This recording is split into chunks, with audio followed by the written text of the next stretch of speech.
고난주간 이제 이번 주 돌아온 주가 부활주일이죠. 부활주일을 사람들이 언제 제일 기다리는지 아세요? 고난주간이 힘들 때 부활주일을 기다립니다. 부교육자 시절에 고난주간 특별 새벽기도, 고난주간 저녁 기도회, 고난주간 금식까지 이렇게 하면요, 진짜 주님의 재림보다 부활이 더 기다려집니다. 네, 그렇게 주님께서 우리를 위하여 죽으시고 고난당하심과 또 부활의 영광을 우리가 기다리는 한 주를 맞고 있습니다. 공교롭게도 오늘 열왕기 상이 끝이 납니다. 책이 여러분 아시는 분이 있으시겠지만 이스라엘 역사를 공부할 때 특별히 열왕기는요, 이 사무엘과 열왕기서는 42명의 이스라엘 왕들에 대한 이야기예요. 특별히 열왕기서는 주전 586년 남유다가 바벨론에서 완전히 멸망당하고 남아있는 대부분의 사람들은, 많은 사람들은 특별히 왕족, 귀족, 또 지식인들, 지도자들 거의 대부분은 포로로 잡혀갔습니다.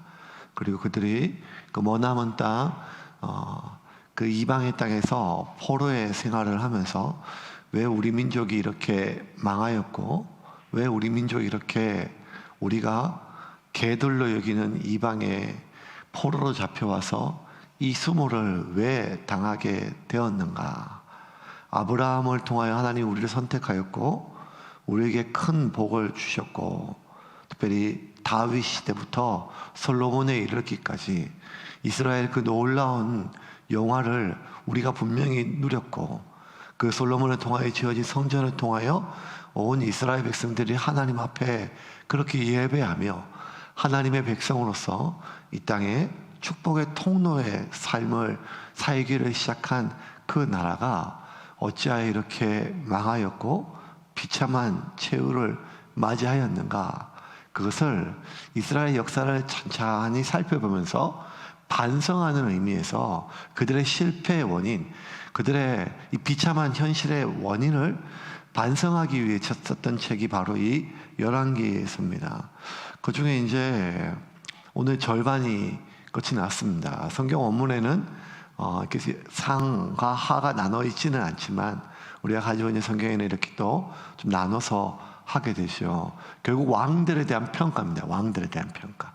많은 선지자들 나오지만 결국에는 많은 사건들 뒤에 꼭 그 왕들에 대한 평가를 하나하나 기록한 책이 이 열왕기 책입니다. 근데 열왕기에 나오는 왕들 중에 특별히 유대 왕, 유대의 북이스라엘 말고 남유다의 왕들 중심으로 기록된 책이 역대기예요. 역대기에는 반성이 별로 없어요. 하나님께서 이 이스라엘 나라를 통하여 다시 이 땅에 포로기 귀한 이후로 다시 쓰여진 책이에요. 그래서 다시 한번 희망을 가지고 하나님께서 우리에게 우리나라를 세워줄 것이다, 기대와 희망을 가지고 쓴 책이기 때문에 역대기에는요, 왕들의, 특별히 남유다 왕의 여러 가지 잘못한 점, 실책, 하나님 앞에 범죄한 것, 이런 것들은 잘 기록이 안 됐습니다. 대부분이 선하게 깊이 있게 쓰여지고 하나님께서 쓰임받았던 장면들만 나오죠. 그런 면에 있어서 이 열왕기서는요, 굉장히 좀 객관적이고 솔직한 책이에요.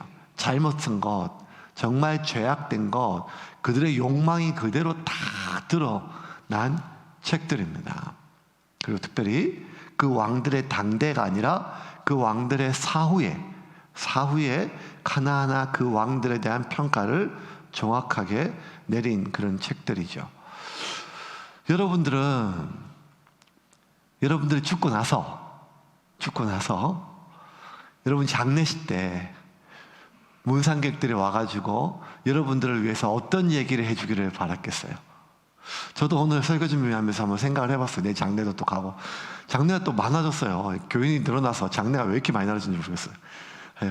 근데 어떤 생각을 했는가 하면, 내 장례식 때 어쨌든 사람들이 와서, 와, 우리 김유경 목사님 진짜 낚시 잘했는데 뭐 이런 얘기 했을까? 그 완전히 참 탁구 잘했는데, 아니면 뭐 어떤 얘기를 할까 하는 여러 가지 생각이 하죠. 사람들이 자기가 좀 지키고 싶은 이미지가 있어요. 우리가 지키고 싶은 이미지가 제일 많이 어디에 나타나는가 하면 지금 우리 얼굴에 나타나죠. 이 얼굴의 이미지는 지금 원본과 다른 것을 저도 알고 여러분도 알고 우리가 지금 다 알잖아요. 그러니까 우리가 그렇게 화장을 한다는 것은 무언가를 덮는다는 말이잖아요. 옷을 입는다는 것은 무언가를 덮는다는 것 아니겠습니까? 덮는다는 것은 감춘다는 말보다 무언가 내가 지키고 싶은 삶의 이미지가 있기 때문이죠. 그러면 그 사람이 평생 자기가 지키고 싶은 이미지가 있어요. 내가 죽고 나서 내 묘비에 이렇게 적어달라라고 내 묘비에 내가 남긴 글귀가 나에 대한 평가는 아니란 말입니다. 한 사람에 대한 평가는 그 사람이 살았을 때 당대에 대한 평가가 있을 것이고, 그 사람이 죽고 난 뒤에 또 평가가 있을 것입니다. 우리나라의 역대 대통령들의 평가가 얼마나 그의 당대와 사후에 대한 평가가 많이 달라지고 있습니까? 그러면 한 사람에 대한 평가는 정말 굉장히 복합적인 모습입니다. 그런데 하나님께서 이 42명의 이스라엘 왕들에 대한 평가를 내리면서 이 사람들을 하나님이 직접 말씀하신 것을 십계명 돌판에 적은 것처럼 그렇게 기록한 책이 아니고 사람들이 기록한 책이거든요. 그럼 여러분, 일반적인 관점에서 일반적인 역사의 관점에서 봤을 때 한 왕의 그 왕의 평가의 기준은 크게 세 가지예요. 첫 번째는 얼마나 정치적으로 안정을 취하였는가요. 그래서 본인이 누군가를 죽이고 모반한 것도 아니고 본인의 정치적 기반이 약화되어서 어떤 정변이 일어나게 한 것도 아니고 안정적으로 그렇게 왕가를 정치적으로 잘 유지했는가. 왜냐하면 이것은 곧 백성들의 삶과 직결되기 때문이죠. 첫 번째는 정치적 안정이에요. 두 번째는 경제예요. 얼마나 백성들을 그렇게 등 따시고 배부르게 그렇게 잘 먹이고 관리하였는가. 세 번째가 부국 강벽입니다. 주변 국가의 외교뿐만 아니라 군사적으로 영토를 지키는 것을 넘어서 확장했는가. 이 세 가지, 정치와 경제와 국방, 이 세 가지가 일반적인 그 왕에 대한 평가 기준이에요. 그러면 이런 평가 기준으로 봤을 때 이 11개에 나타나 있는 사무엘 상하를 비롯한 이 42명의 왕 중에 굉장히 높은 점수를 받는 왕들은 한 6명 정도 돼요. 먼저 주전 10세기에서는 뭐 더 말할 나위 없이 다윗과 솔로몬이죠. 이스라엘 최대 부흥기고 다윗보다 솔로몬이 훨씬 더 강대국이었어요. 솔로몬 시대 때. 예. 그러면 이제 주전 9세기 때는 누군가 하면 오므리 왕이에요. 아합의 아버지, 북이스라엘의 오므리 왕이에요. 그리고 오므리의 아들 아합, 이 왕이 어쩌면 이스라엘 역사 가운데 가장 그 객관적인 일반적인 역사학자들의 평가를 봤을 때 가장 뛰어난 왕을 아합 왕으로 봐요. 그 북이스라엘 역사도 아합의 왕이 지난주 죽었지만 굉장히 길게 기록이 되어 있죠. 주전 이제 한 8세기에서는 여로보암 2세 그리고 우시아 이렇게 봐요. 그럼 보면 여러분, 우시아 한 사람 빼고는요 다 이 오므리, 아합, 여로보암 2세 보면 다 북이스라엘 사람이죠. 그걸 보면 남유다와 북이스라엘 비교했을 때 하나님의 역사는 역대 상하를 봤을 때 남유다를 통해서 이루어지지만 나라 자체는 남유다는 북이스라엘에게 겨우 견줄 만도 안 된 작은 국가에 불과해서 인구도 작았고 군사나 경제력이나 모든 것들이에요. 이것이 일반적인 역사의 평가예요. 그런데 이 선지자들의 평가는 달랐어요. 선지자들은 정치, 경제, 그리고 국방, 군사 이 세 가지 관점에 본 게 아니라 그가 얼마나 하나님의 언약에 신실했는가, 하나님의 말씀에 신실했는가. 이게 첫 번째예요. 얼마나 하나님이 이 땅에 세우려고 하는 그 하나님의 이스라엘 백성과 맺었던 그 언약, 그게 어느 최초의 언약이 어딘가 하면 이 시내산 언약이거든요. 시내산 언약. 그래서 모세와 맺었던 그 언약, 그리고 다윗과 맺었던 그 언약, 하나님이 이 이스라엘 백성과 맺었던 그 언약에 이 왕들이 그 하나님의 언약을 얼마나 기억하고 언약대로 살아갔는가, 그게 첫 번째였습니다. 두 번째는 얼마나 하나님과 동행하였는가. 일상의 삶 가운데 그렇게 일편단심으로 하나님만 바라봤는가. 바알이나 아세라가 분명히 국정 운영에 도움이 돼요. 이걸 가장 잘 활용한 것이 아합 왕이었거든요. 분명한 것은 일반적인 나라를 다스리는 데 있어서 이 바알과 아세라의 그 국가들이 분명히 도움이 돼요. 근데 그게 아니라 자신의 국정이나 사람들의 어떤 백성들의 민심을 얻는데 도움이 되는 것을 그들도 알고 있지만 하나님과의 어떤 관계, 그 의리를 저버리지 않기 위해서 좀 경제적으로 어려워도, 국방이 좀 어려움이 있어도 하나님 한 분만 바라보고 바알과 아스라가 아닌 오직 하나님과 늘 동행했는가, 이걸 봅니다. 세 번째가 뭔가 하면 미시파트예요. 미시파트가 뭔가 하면 모든 사람이 하나님의 법 앞에 얼마나 평등하게 살았는가. 모든 사람을 그들이 가지고 있는 힘과 권력과 지위에 따라서, 법에 따라서 차등 대우한 게 아니라 모든 백성이 왕부터 밑에까지 다 하나님 앞에, 다 그 법 앞에, 말씀 앞에, 그 법 앞에 평등하게 대접받았는가. 이 사법적 정의, 이 세 가지가 이 선지자적 관점에서 봤을 때 그들의 왕들의 평가의 기준이었죠. 그렇게 평가의 기준으로 봤을 때 이 북이스라엘에서 가장 북이스라엘을 강대국으로 만들었고, 일반 역사학자들 일반적인 관점에서 가장 국가 경영을 잘했던 아합의 최종 평가가 뭘까요? 단 한 줄로 이렇게 기록되고 있습니다. 지난주 아합이 그렇게 전쟁에 나갔다가 죽지 않았습니까? 미가야 선지자의 그러한 경고를 무시하고 전쟁에 나갔다가 결국 무심코 쏜 화살에, 무심코 이 화살 갑옷 사이에 있는 것을 맞아가지고 죽임당하고 맞던 기록이 있습니다. 38절 같이 읽겠습니다.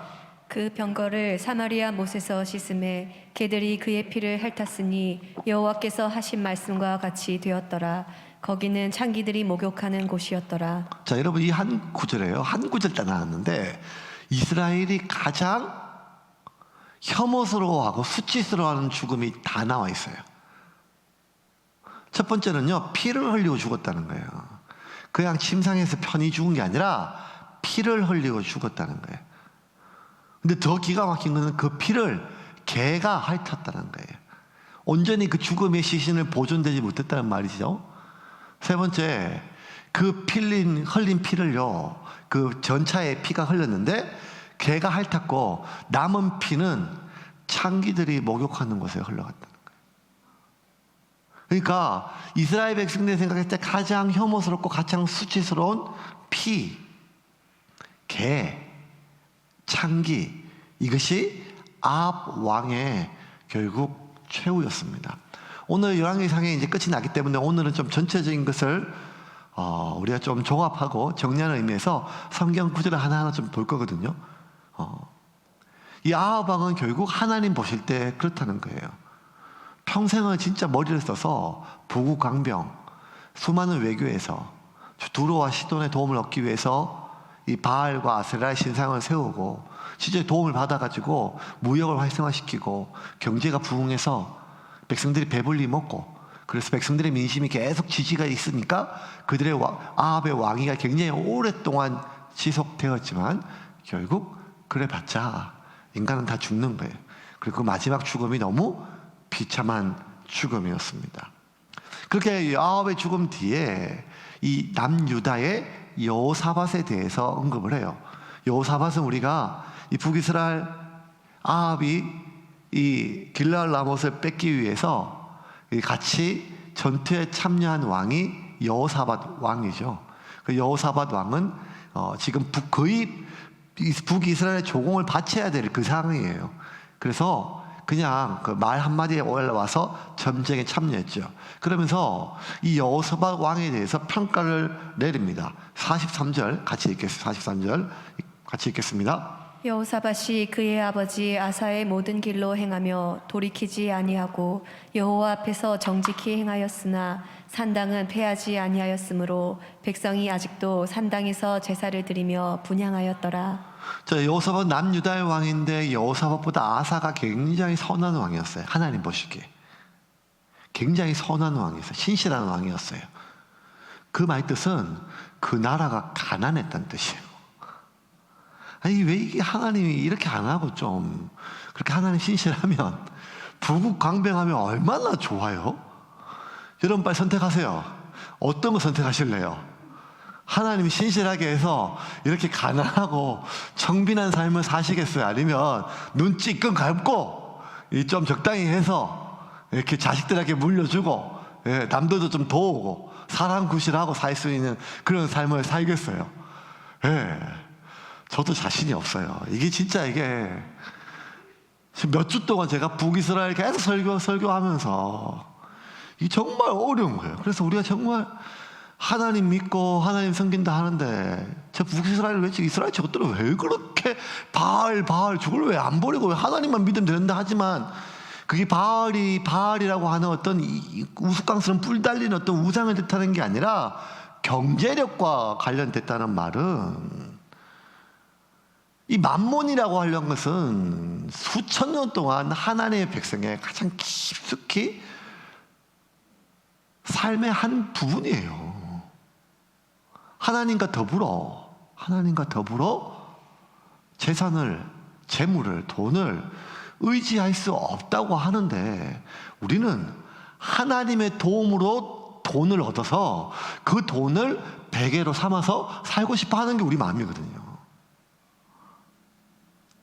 이 철저한 상황 속에서 아사가 그렇게 하나님 앞에 철저하게 말씀 앞으로 했어요. 근데 그 아들 여호사밧이 왕이 됐어요. 아버지가 말씀으로 잘 양육했죠. 그래서 여호사밧도 진짜 말씀 훈련이 참 잘 됐어요. 하나님 앞에 신실해요. 그리고 성경도 그렇게 언급해요. 아버지 아사의 길을 걸어서 정말 신실하게 여호와 앞에서 말씀으로 살았다. 그런데 여호사밧이 머리도 똑똑하고 아버지를 존경했지만 아버지가 우리 아버지는 왕이 아니라 목사가 되었으면 좋았을 걸 뭐 이런 생각이 할 정도로 이 나라가 북이스라엘에 계속 휘둘리는 거예요. 왜냐하면 자기도 왕인데 북이스라엘이 아합 왕이 오라고 하니까 이래하고 가는 걸 보니까 왜 이 지경이 돼야 되는지에 대해서 너무한 거예요. 그래서 여호사밧은 어떻게든지 우리나라를 하나님 말씀으로 진짜 이 부국강병하고 원래 솔로몬의 그 시대에 한번 살아보자. 왜 안 되냐? 말씀대로 그렇게 하면 하나님께서 그렇게 복을 주신다고 했으니까 몸부림치던 왕이에요. 그래서 여호사밧이 정말 하나님 앞에 몸부림을 많이 쳤어요. 그래서 이 열왕기상에는 몇 절 안 나오지만 역대기를 보면 17장, 18장, 19장, 20장 4장에 거쳐서 여호사밧 왕 한 사람에 대해서 그의 치적에 대해서 언급을 해요. 첫 번째 여호사밧은요 하나님의 말씀 운동을 회복했어요. 그래서 이스라엘 사람 특히 남유다 이미 솔로몬 이후로 남유다 북이스라엘 갈라지면서 이 하나님 말씀의 어떤 그런 그 말씀 회복 운동이나 어떤 하나님 신앙이 다 무너졌어요. 남유다까지도. 그래서 여호사밧이 그의 아버지 아사는 이 산당이나 아니면 뭐 이렇게 여러 가지 막 남유다까지 산당과 바알의 사제들이 있었어요. 아세라의 신상이 있었어요. 근데 여호사밧이 그것들을 다 깨트렸어요. 다 깨트리고 그리고 하나님 앞에 백성들을 말씀으로 다시 가르치기 위해서 몸부림을 쳤어요. 역대하 17장 9절 7절부터 9절까지 같이 읽겠습니다. 그가 왕위에 있은 지 3년에 그의 방백들 베나일과 오바댜와 스가랴와 느다넬과 미가야를 보내어 유다 여러 성읍에 가서 가르치게 하고 또 그들과 함께 레위 사람 스마야와 느다냐와 스바랴와 아사헬과 스미라못과 여호나단과 아도니아와 도비야와 도바도니아 등 레위 사람들을 보내고 또 저희와 함께 제사장 엘리사마와 여호람을 보내었더니 자, 이 사람 진짜 발음도 모르겠고 누군지도 모르겠는데 이 사람들 진짜 왜 지금 이런지 모르겠는데 이 사람들 왜 보냈는가 하면 이 성경이 중요한 거예요. 지금 이 사람들이 뭘 했는가 하면 9절이에요. 9절 제가 9절을 제가 읽게요. 그들이 여호와의 율법책을 가지고 유다에서 가르치되. 그러니까 지방 관료, 제사장, 중앙 신하 갈 것 없이 정말 신실하고 똑똑한 사람을 다 모아가지고 어디에 쓰는가 하면 국방이나 외교나 안보나 이런 게 쓴 게 아니라 하나님의 말씀을 가르치는 데 썼어요. 각 지방에 다 터져가지고 그들이 직접 하나하나 말씀을 가르쳐가지고 하나님 백성은 이렇게 살아야 된다. 하나님의 사람은 이렇게 정직하게, 미시파트 모든 사람을 평등하게, 그리고 떼제트 형제와 형제를 우리가 서로 남을 이용하고 사용하고 짓밟는 것이 아니라 그렇게 존중하며 배려하고 환대하고 살아야 된다. 이걸 다 가르쳤어, 신앙으로. 그렇게 엄청난 신앙 대부흥 운동을 하고 또 뭘 했는가 하면 군사적으로 엄청나게 하나하나 군사 체제를 만들었어요. 이 솔로몬 죽고 나서 북이스라엘 남유다 완전히 갈려져 가지고 열 지파가 다 위로 올라갔잖아요. 남유다 하나의 남주다. 그래서 솔로몬 시대 좀 남겨진 군사 체제가 있어서 조금 있었지만 몇 세대가 흘러가니까 군사가 남유다는 거의 약해졌어요. 그러니까 맨날 그 북이스라엘한테 깨지고 주변에 있는 이방 민족들한테 맨날 지고 고통당하니까 강력한 군사 체제를 위해서 잘 훈련시키고 군사들을 모으고 그들의 국경을 강화했어요. 세 번째 뭘 했는가 하면 재판 체계를 개편했어요. 이 재판 체계가 미시파트잖아요. 하나님 앞에 모든 사람의. 그쪽 우리 조금 길지만 자세히 봅시다. 역대하 19장 4절부터 11절 말씀 같이 읽겠습니다. 여호사밧이 예루살렘에 살더니 다시 나가서 브엘세바에서부터 에브라임 산지까지 민간에 두루 다니며 그들을 그들의 조상들의 하나님 여호와께로 돌아오게 하고 또 유다 온 나라의 견고한 성읍에 재판관을 세우되 성읍마다 있게 하고 재판관들에게 이르되. 지금 제가 읽을게요. 하나님께 다 돌아오게 하고 모든 성읍마다 재판관을 세웠어요. 너희가 재판을 세우고 나서 뭐라고 하면 너희가 재판하는 것이 사람을 위하여 할 것이랄지 여호와를 위하여 할 것인지 잘 살피라. 너희가 재판할 때에 여호와께서 너희와 함께 하시니라. 이렇게 지금 상권 분립이 잘 돼 있고 정치적으로 민주화가 돼 있는 대한민국에도 어떤 재판 결과가 나오면 정치적 결과다 뭐 이렇게 할 정도로 대통령의 눈치를 보고 장관의 눈치를 보고 뭐 자신들의 이익을 위해서 그렇게 했다라고 할 정도로 하는 이 시대인데 이 수천 년 전에 여호사밧이 재판관을 다 세우고 뭔가 하면 너희가 할 때 누구의 눈치도 보지 말고 오직 하나님 앞에 섰다. 너희가 모든 사람을 하나님 앞에 세워라. 그렇게 했어요. 그런즉 너희는 여호와를 두려워하는 마음으로 왕을 두려워하는 것이 아니라 그 재판에 섰던 그 권력자, 힘 있는 사람, 돈 있는 사람 두려워하지 말고 여호와를 두려워하는 마음으로 삼가 행하라. 우리의 하나님 여호와께서는 불의함도 없으시고 치우침도 없고 뇌물을 받는 일도 없으시니라 하니라. 여호사밧이 또 예루살렘에서 레위 사람들과 제사장들과 이스라엘 족장들 중에 사람을 세워 여호와께 속한 일과 예루살렘의 주민의 모든 송사를 재판하게 하고 그들에게 명령하여 이르되 너희는 진실과 성심과 다하여 여호와를 경외하라. 그래서 남유다 북이스라엘 통틀어서 이스라엘 시대의 가장 사법적 정의가 바로 세워진 때가 언젠가 하면 여호사밧 왕 때예요. 솔로몬 왕 때보다 더. 솔로몬은 자기가 재판을 잘했지만 실제적으로 모든 지방 관료들이 다 왕한테 올 수는 없는 거 아니겠어요? 그러면 솔로몬은 자기보다 높은 사람이 없고 무서울 게 없고 자기보다 돈 많은 사람이 없으니까 뇌물 받지도 않고 권력이나 돈이나 재물에 흔들리지 않을 수 있죠. 근데 지방 관리들이나 지방 재판관들은 여전히 솔로몬 시대에도 돈에 권력에 사람의 하나님 앞에 쓴 게 아니라 흔들렸었어요. 근데 여호사밧 때 가장 사법적 정의가 이스라엘에서 바로 섰던 시기예요. 하나님 볼 때 얼마나 귀하겠어요. 여호사밧이 참 귀한 왕이에요. 하나님 보시고. 그래서 역대기에는 보면 4장에 걸쳐서 이 여호사밧이 세웠던 말씀 운동, 신앙 운동, 군사, 그 경제, 그리고 무엇보다 사법적 정의, 미시파트에 대해서 다 해요. 그런데요, 그게 역대기의 관점이라는 거예요. 열왕기는 좀 달라요. 열왕기에는 이렇게 잘한 점이 있음에도 불구하고 그의 삶 가운데 어두운 면이 있었다는 거예요. 그게 오늘 본문에 나오죠. 43절과 44절 같이 읽겠습니다. 여호사밧이 그의 아버지 아사의 모든 길로 행하며 돌이키지 아니하고 여호와 앞에서 정직히 행하였으나 산당은 패하지 아니하였으므로 백성이 아직도 산당에서 제사를 드리며 분향하였더라. 여호사밧이 이스라엘의 왕과 더불어 화평하니라. 이 산당은요, 그러니까 아직 성전이 만들어지기 전에 이스라엘 모든 각 지파에 그 회막이 있었지만 각 지파에서 매번 올 수 없으니까 그냥 산당에서 제단을 쌓고 하나님께 제사 지내는 곳이에요. 근데 사실 중앙 성전이 생기고 예루살렘에 이 모든 산당들은 철폐하는 것이 하나님의 뜻이었었어요. 왜냐하면 우상 숭배의 위험이 있었기 때문에. 그런데 산당이 여전히 철폐되지 못했어요. 그리고 여기서 북이스라엘은 바알과 아세라를 섬겼지만 산당에서는 여전히 하나님께 대한 제사가 행해졌어요. 근데 그것 역시 이 산당을 제거하기를 원하는 하나님의 뜻에 이 지금 현실적으로 하기가 어려웠기 때문에 모든 사람이 중앙으로 오기 어려웠기 때문에 산당은 남겨두었어요. 그런데 44절 보면 아까 읽었던 다시 읽어볼까요? 여호사밧이 이스라엘 왕과 더불어 화평하니라. 화평한 게 뭐 잘못이에요? 그런데 그 왕이 누군가 하면 아합이었다는 거예요. 하나님 보시 가장 악한 왕 아합 왕과 화평하였어요. 어떻게 화평해요? 아합 말을 따라야 화평을 하죠. 그래서 아합과 어느 정도 화평을 했는가 하면 여호사밧이 아합과 사돈을 맺어요. 역대하 18장 1절입니다.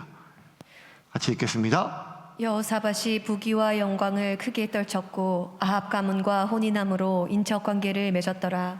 그러니까 아합 왕의 딸 아달랴와 여호사밧이 자신의 아들 여호람과 결혼을 시켜요. 근데 여러분, 아합의 그 딸이 엄마가 누구예요? 이세벨 아니에요. 바알 선교사예요. 방어의 선교사. 여호사밧은 신앙의 부흥운동했던 사람이잖아요. 그 알아요. 그리고 이 남유다의 이 바알의 흔적들을 없애기 위해서 얼마나 애썼는지 몰라요.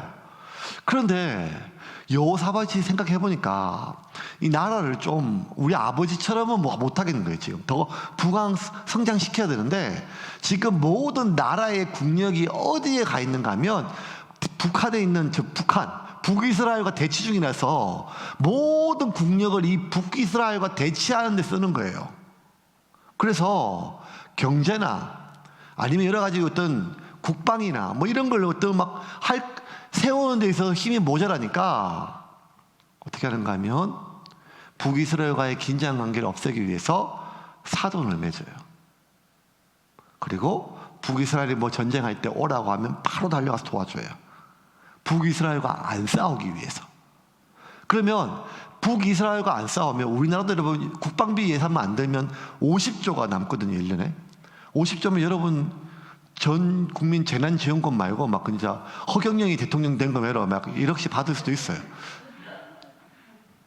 그러니까 이 북방에 대한 그 경쟁이 지금 긴장 관계가 완화되니까 그 힘을 모아가지고 뭐 했었는가 하면 경제력을 부흥시켰어요. 탁월한 왕이에요. 탁월한 왕. 그러기 위해서 어쩔 수 없이 아합과 화친해야 되는데 가장 화친할 수 있는 강력한 결합은 피를 엮는 거니까 그의 딸과 자기 아들을 결혼을 시켰어요. 아합의 딸이 이스라엘의 왕비가 된 거예요. 남유다에. 그러니까 이게 하나님 보시기에 얼마나 악했을까요? 왜냐하면 그 의도는 알겠는데 그 방법이 옳지 않았기 때문입니다. 그렇게 국방비를 모으고 그리고 더 이상 지출하지 않고 그 힘을 세이브하기 위해서 했었습니다. 45절 한번 볼까요? 45절 말씀 같이 읽겠습니다. 여호사밧의 남은 사적과 그가 부린 권세와 그가 어떻게 전쟁하였는지는 다 유다 왕 역대 지략에 기록되지 아니하였느냐. 자, 그가 어떻게 전쟁했는지를 이제 북이스라엘과 동력해가지고 자기 힘으로 싸우지 않고 그렇게 남겨진 모든 힘을 가지고 뭘 했는가 하면 이 여호사밧이 통치 철학과 롤 모델이 누구였는가 하면 솔로몬이었어요. 그리고 솔로몬 시대 때 왜 그렇게 부국강병했는가 하면 이스라엘 자체는 농사나 이런 것이 풍요로운 땅이 아니잖아요. 교역이었어요. 교역. 그래서 이스라엘이 교역할 수 있는 것은 육상을 통한 아라비아 무역, 아라비아를 통한 육상 무역과 지중해를 통한 해상 무역인데 그 두 가지를 솔로몬 시대에 가장 강력하게 행했어요. 그래서 여호사밧은 그렇게 무역 경제 회복을 위해서 최선을 다했어요. 그러니까 북이스라엘에서 군사적 힘이 남으니까 그걸 해가지고 뭐 했는가 하면 이 아라비아 교역을 위해서 에돔 국가를 반드시 손에 넣어야 되는데 솔로몬 이후로 에돔이 이 유다의 이스라엘의 속국이었거든요. 그래서 근데 이제 솔로몬 죽고 나서 남유다 힘이 약해지니까 에돔이 점점 강성해져 가지고 남유다 말을 안 듣는 그런 상황이었었어요. 근데 여호사밧이 북이스라엘과의 그 대치 상태가 긴장 상태가 완화되자 그 힘을 모아 가지고 아라비아 교역을 위해서 에돔을 자신의 손아귀에 다시 집어 넣습니다. 그 뜻을 보면 굉장히 얼마나 세밀하게 이 준비하고 있는지 몰라요. 그래서 에돔을 손에 넣으니까 그 다음에 뭘 하는가 하면 아라비아 무역을 통해 가지고 점점 나라의 국부가 성장했어요. 그래서 더 성장시키기 위해서 이 지중해 무역을 하기 위해서 이 지중해에 있는 모든 선단과 나라에서 이 상업선들을 만들어요. 그 나라에서 한진해운을 만들어 가지고 막 하는 것처럼 엄청난 거대 선단을 만들어서 무역을 보냅니다. 그렇게 할 수 있었던 모든 것들 47절 한번 볼까? 47절 말씀 같이 읽겠습니다. 47절 말씀 그 밑에 거 말씀 좀 읽을게요. 그때 에돔에는 왕이 없고 섭정왕이 있었더라. 이것이 뭔가 하면 이제 에돔에 대한 그 말이에요.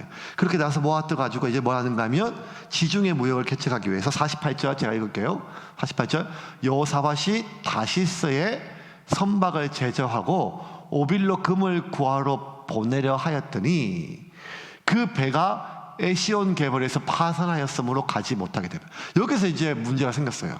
그 전까지 여러분 여호사밧은요 오직 모든 관점이 뭔가 하면 하나님의 영광이었어요. 하나님의 영광.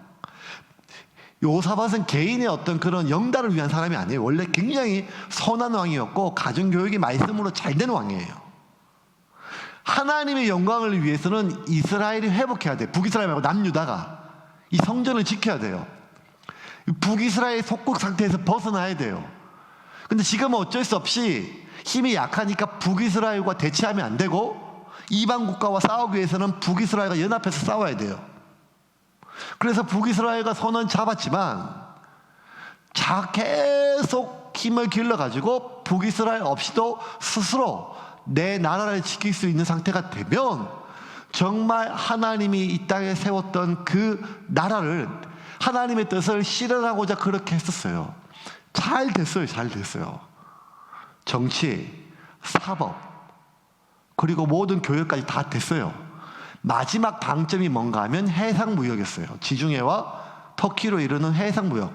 그래서 이 에돔을 속국에 삼고 아라비아 교역을 통해서 모은 모든 돈을 해상무역을 위해서 거대 선단과 배들을 만들고 이제 보냈는데 중간에 다 파손당했어요.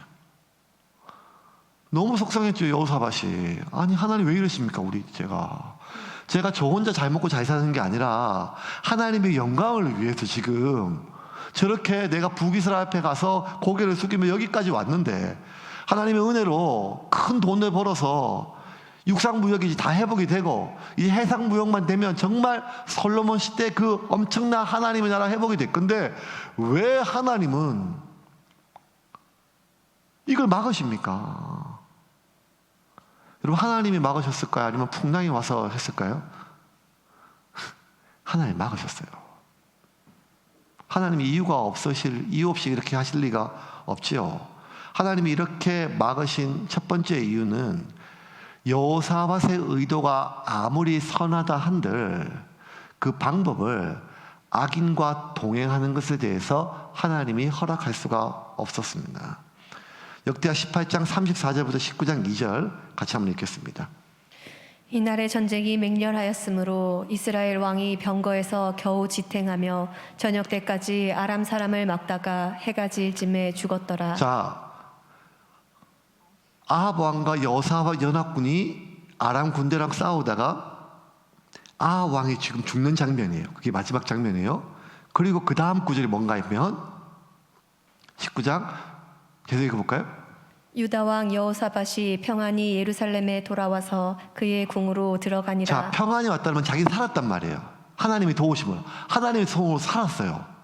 그런데 돌아오니까 뭐라는가 하면 하나님의 아들 선지자 예후가 나가서 여호사밧 왕을 맞아 이르되 왕이 악한 자를 돕고 여호와를 미워하는 자들을 사랑하는 것이 옳으니까. 그러므로 여호와께로부터 진노하심이 왕에게 임하리이다 라는 거예요. 아합과 동행한 것을, 아합을 지키기 위해 전쟁에 나선 것에 대해서 하나님의 진노가 임한다는 거예요. 이 말은 아합이 죽은 것처럼 죽을 수 있다는 거예요. 얼마나 이게, 여러분, 여호사밧은요 지금 기가 막힐 노래. 자기가 지금 이 땅에 바알 신전 다 없애고 사제 없애고 말씀으로 개혁하고 오직 하나님의 나라를 위해서 그렇게까지 애를 쓰는데 하나님이 자기를 그렇게 왜 아합과 그렇게 했는가 하면 현실적으로 북이스라엘과 연합하지 않으면 살 수가 없으니까요. 그런데 안 된다는 거예요. 그렇게 엄청난 저주의 말씀, 심판의 말씀이 임해요. 그런데 그렇게 얘기해놓고 3절에 그 선지자가 또 뭐라고 얘기하는 거 이렇게 얘기해요. 그러나 왕에게 선한 일도 있으니 이는 왕이 아세라 목상들을 이 땅에서 없애고 마음을 기울여 하나님을 찾음이니이다 하였더라. 여러분 평생 살면서 여호사밧처럼 살기 어렵거든요. 아니 진짜 눈 씻고 찾아봐도 42명 중 왕 중에 정말 하나님 앞에 신실한 왕 중 랭킹 안에 드는 왕이에요. 그런데 그 왕이 어쩔 수 없이 현실적으로 어쩔 수 없어서 북이스라엘과 연합한 것에 대해서 하나님이 이렇게 결정을 내리면 우리가 어떻게 다 모든 거 접고 산에 가서 수도사로 살지 않는 한 어떻게 하나님 말씀대로 살 수 있겠습니까? 그런데 정치란 것은 가장 현실적이고 정치의 논리가 있고 주변 강대국이 있는 상황 속에서 현실을 무시하고 어떻게 살 수가 있어요? 그런데 가장 그 안에서 가장 하나님의 뜻에 합당한 방법으로 죄를 안 짓고 살아가는 방법을 여기까지 왔는데 하나님은 그 일로 인해서 진노하신다는 그 말을 듣고 여호사밧 왕이 얼마나 마음이 어려웠을까요? 그렇게 하나님의 심판을 면했어요. 그랬어요. 그러면 이제 진짜 하나님 말씀대로 그러면 이제 북이스라엘 도움 없이 진짜 죽이 되든 밥이 되든 우리가 하나님만 바라보고 살아보자 하고 이렇게 마음을 먹을 줄 알았는데 이 아합이 죽고 나서 여호사밧이 엄청나게 에돔을 손에 넣고 육상 경로로 많은 돈을 모았지만 해상 무역을 위해서 그 많은 거대 선단을 만들기 위해서는 돈이 부족했어요. 그러자 누가 생각이 났을까요? 북이스라엘 생각이 났어요. 아합 왕의 아들이 아하시아 왕이거든요. 아하시아. 자기 며느리의 형제지간이죠. 그 아하시아와 손을 잡고 북이스라엘의 도움으로 북이스라엘의 돈으로 배들을 함께 만들어서 그 해상 무역의 이익금을 북이스라엘과 나누기로 한 거예요. 역대하 20장 35절부터 37절입니다. 같이 읽겠습니다. 유다 왕 여호사밧이 나중에 이스라엘 왕 아하시아와 교제하였는데 아하시아는 심히 악을 행하는 자였더라. 두 왕이 서로 연합하고 배를 만들어 다시스로 보내고자 하여 에시온게벨에서 배를 만들었더니 마레사 사람 도다와후의 아들 엘리에셀이 여호사밧을 향하여 예언하여 이르되 왕이 아하시아와 교제함으로 여호와께서 왕이 지은 것들을 파하시리라 하더니 이에 그 배들이 부서져서 다시스로 가지 못하였더라. 여러분 잘 보세요. 정말 잘했는데 자기한테 어쩔 수 없는 마지막 도움을 위해서는 북이스라엘과 연합했죠. 그래서 아합함과 연합한 최초의 전투, 아합함과 연합한 전투를 이겨야 되는데 길랄 나머서 둘이 연합하면 뺏을 수 있는 땅이에요. 근데 그 전투를 졌어요. 아합 왕과 연합해서 전투에서 졌어요. 해상무역을 위해서 돈이 필요해요. 가장 지금 나라를 세우기 위해서 더 큰 돈이 필요한데, 그래서 아합의 아들 아시아와 연합해서 선단을 만들었어요. 근데 그 배를 한 번도 못 쓰고 다 파손당했어요. 이게 참 놀라워요. 하나님은 지금 여호사밧이 하나님의 도움이 아닌 다른 도움을 구할 때 하나도 성공하지 못하게 하셨어요. 여호사밧은 선한 왕이었고 뛰어난 왕이었는데, 그것이 자신이 생각했을 때 하나님이 기뻐하지 않을 것은 알았어요. 하지만 그게 현실적으로 자신에게 가장 효과적인 방법이었어요. 근데 그 가장 효과적인 방법을 생각했던 그 선택이 여호사밧이 평생 했던 많은 일들 중에 가장 실패한 두 가지 일이 되었어요. 아합과의 동맹군의 패배, 다시스로 보내는 거대 선단의 파선. 배가 다 깨지고 나니까 아시아 왕이, 북이스라엘 왕이 다시 사람을 보내가지고 내가 돈을 더 보낼게. 우리 다시 연합해서 배를 만들어서 당신의 머리, 그 아라비아 무역을 성공했던 그 경험을 살려가지고 우리 한번 지중해 무역도 장악합시다 하고 제안을 하는데, 그때는 여호사밧 왕이 거절을 합니다. 48절과 49절 같이 읽겠습니다. 여호사밧이 다시스의 선박을 제조하고 오빌로 금을 구하러 보내려 하였더니 그 배가 에시온게벨에서 파선하였으므로 가지 못하게 되매 아합의 아들 아시아가 여호사밧에게 이르되 내 종으로 당신의 종과 함께 배에 가게 하라 하나 여호사밧이 허락하지 아니하였더라. 이제 말씀은 좀 정리하겠습니다. 여호사밧이 허락하지 아니하였더라. 여러분, 이게 얼마나 어려운 상황인지 아시겠죠? 여호사밧이 허락하지 않을 수가 없어요. 지금 다 있던 거 다 모아가지고 사업을 시작했는데 다 망했으니까. 북이스라엘 도움이 필요해요. 남유다는 그렇게 재기할 수 있는 국가가 아니에요. 북이스라엘이 훨씬 더 강대국이니까. 그리고 자기가 도움을 요청해가지고 북이스라엘과 같이 연합해서 배를 만들었는데, 지난번에 이번에 또 거절하기는 어렵죠. 왜냐하면 거절을 하게 되면 북이스라엘과 군사적 긴장 관계가 시작이 돼요. 에돔과 아라비아 교역으로 모은 모든 돈을 지금 이 해상 무역에, 이 사업에 다 꼬로박았고 이거 다 망했어요. 그런데 지금 돈을 하나도 없는 거지가 됐는데 다시 북이스라엘까지과의 긴장 상태가 돼서 모든 남아있는 국력을 북이스라엘과 지금 싸우는 데 쓰면 어쩌면 자기 나라는 자기 아버지 선대왕 아사 왕 때보다 더 가난하고 힘든 시기가 될 때예요. 그런데 여호사밧 왕의 최종적인 마지막 선택은 무엇인가 하면, 가난하더라도 다시 어렵더라도 하나님 방법으로 하자. 하나님 방법으로 하자. 이것이 여호사밧의 최종적인 선택이었습니다. 여러분, 여호사밧 왕은 선한 왕일까요? 악한 왕일까요?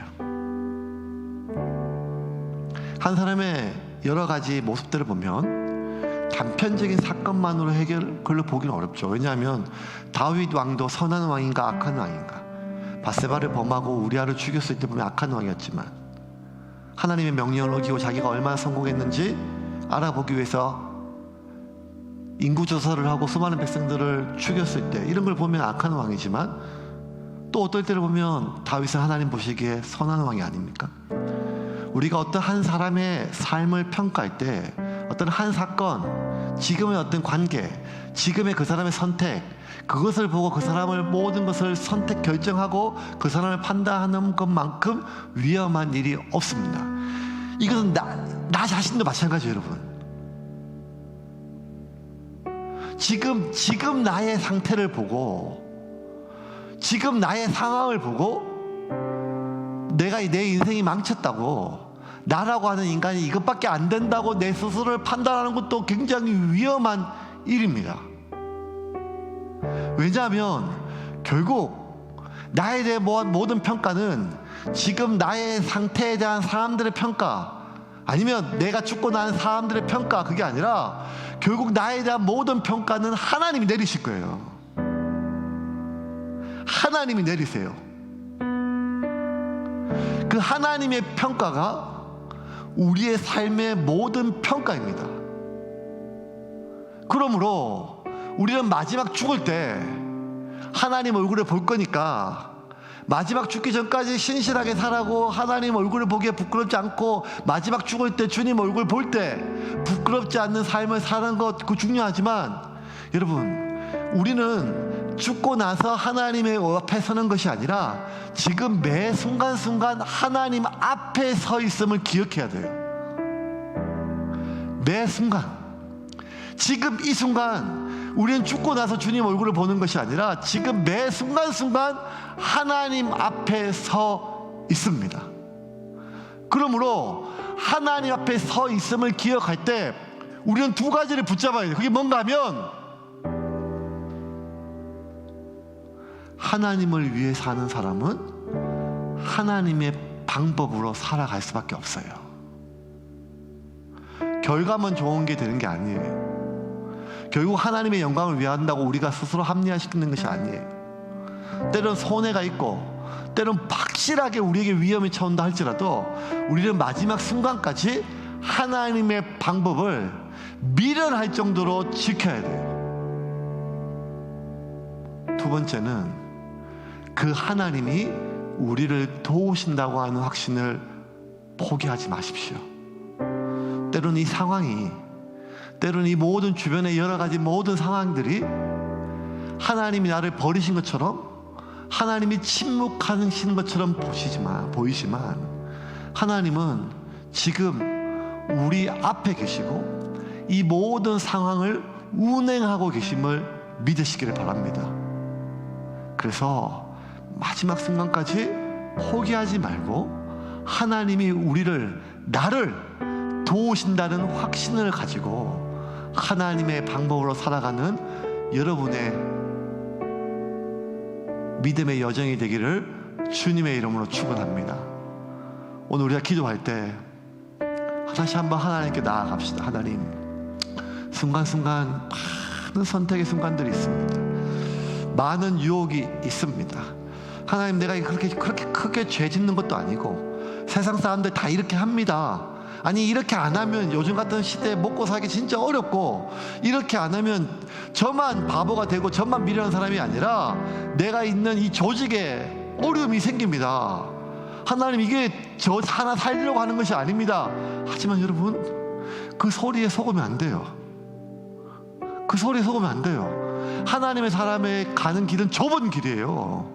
넓은 길이 아니고, 하나님의 사람은 세상의 흐름과 같은 방향이 아니라 거꾸로 살아가는 사람이에요. 하나님 한 분 바라보고 세상 모든 사람들에게 인정받고 박수받았던 삶은 하나도 없었어요. 가장 대표적인 사람이 예수님이에요. 예수님, 창조주이시고 그 사랑의 하나님이고 그 기적의 하나님 그분조차도 하나님의 방법으로 하나님의 뜻을 실현하기 위하여 몸부림치는데 그 결과는 실패였어요. 죽음이었어요. 고난이었어요. 침뱉음이었어요. 모욕이었어요. 그리고 모든 사람들 앞에 미련하고 수치스럽고 어리석은 일이었어요. 하지만 그 예수님이 끝까지 하나님의 방법을 고수하였기에 우리는 부활의 영광을 경험할 수가 있는 것입니다. 그러므로 여러분, 오늘 이 밤에 기도합시다. 하나님, 흔들리지 않게 하여 주시옵소서. 지금 나에게 내 앞에 있는 사람들의 평가에 내가 흔들리지 않게 하여 주시고, 지금 나를 지켜보는 수많은 사람들의 평가에 흔들리지 않게 하여 주시고, 오직 내가 지금 하나님 앞에 서 있음을 믿고 하나님의 방법으로 하나님이 나를 도우심을 확신하고 나아가게 하여 주시옵소서. 그리고 그리 하시 않으실지라도 저는 하나님의 방법으로 살겠습니다. 그렇게 다짐하며 오늘 이 밤에 이 시간 간절히 주님 앞에 나아가 기도하겠습니다.